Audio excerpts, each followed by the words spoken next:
Alright guys, I spent some time on this old Holley and see what I could get out of it. Try to even up the runners.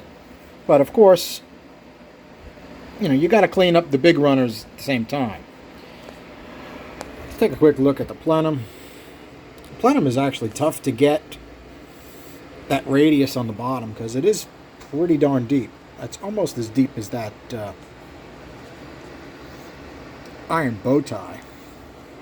Which kind of surprised me. I wasn't expecting it to be that deep.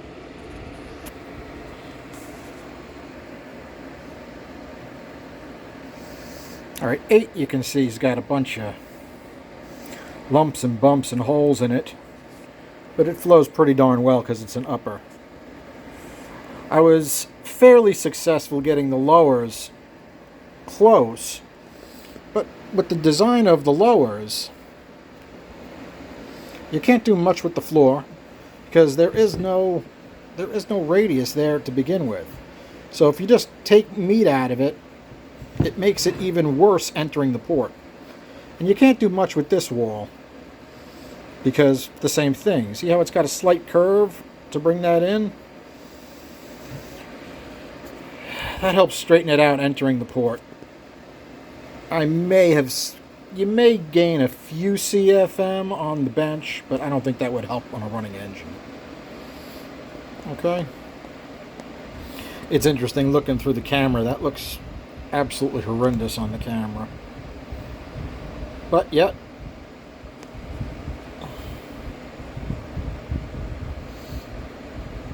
I'll show you the flows on them. Alright. Now, my flow sheet's a disaster as always, right? You can see I did stock, first cut, second cut, third cut, and then fourth cut was only this one runner was really problematic because it was so much lower than everything else.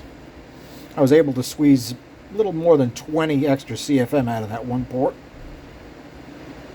But you got to remember it's lower H and it's tough to get down to the bottom of the plenum. If I could have got, you can always run sandcloth through the plenum too. I didn't do that on this. Okay, the bottom here. Stock, first cut, second cut. I didn't even write it here. But these all came out relatively even. Let's take a look at where we end up. Okay, number 2 is 256.4. 4 is 113.6. 6 is 218.5. 8 is 259.6. Now that's the one with all this crap inside of it. Now I did do a lot of extra work to minimize that garbage, and what wound up doing is it wound up really bopping up the flow. It was 252.6, so I got a decent amount just straightening that garbage out. Okay, we finished up at 209.2 on our worst port, which was 1. 3 is 253.3. 5 is 254. And 7 is 218. Sorry, guys. Called into work again. It's been a brutal couple weeks between the storms and everything. Okay, where'd we end up? Okay, this is where we started off at. We started off with a discrepancy between ports of 63.8. First cut did the best at evening them up. And then as I kept going, right, I took a look at what needed to go up and down. And I did more work to certain ports. Actually, I probably did work to everything. And then we wound up getting a little bit more of a discrepancy, 54.5. Right? Third cut was 51.1. And then I just did some more work to the worst port. So we still have 50.4 CFM discrepancy between our upper H and lower H. Now, does that mean it's going to be a terrible manifold to drive on? It's a good question for you guys. What do you guys think this thing would be like?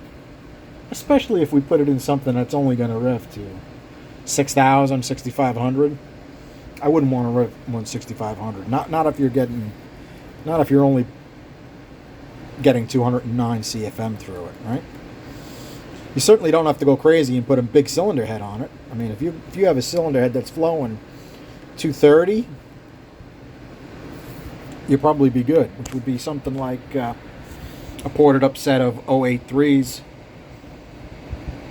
Something like that would be beautiful, right? Which is basically what I'm running on the old work truck. Alright guys, it's going to be a short one. I got to go run to work. Thanks for hanging out. Have a good night.